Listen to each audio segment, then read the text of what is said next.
আসসালামু আলাইকুম সবাইকে। সবাই কেমন আছেন? আমরা তো আলহামদুলিল্লাহ ভালো আছি। আজকে হচ্ছে গিয়ে চিকেন বিরিয়ানি রান্না হচ্ছে। এখানে সব মশলা দিয়ে মাংস কষিয়ে নিচ্ছি। আর এখানে হচ্ছে পেঁয়াজ ব্রাউন কালার করছি। আর এখানে হচ্ছে পানি বলক উঠাচ্ছি। এখানে হচ্ছে পোলাও চাল ভিজিয়ে রেখেছিলাম, এখন পানি ছড়াচ্ছি। তো এই যে পেঁয়াজগুলো ব্রাউন কালার হয়ে গিয়েছে, আমি এখন কাঁচামরিচ দিয়ে দিই। পোলাও চালগুলোকেও দিয়ে দিচ্ছি। এখন ভালোভাবে পোলাও চালটাকে ভেজে নিই। মাংসগুলো হয়ে গিয়েছে, পোলাও চালে লবণ দিয়ে দিচ্ছি আন্দাজ মতো।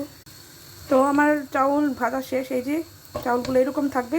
এখন মাংসগুলো দিয়ে দিই, মতো পানি দিয়ে দিলাম। এই যে হচ্ছে বিরিয়ানি।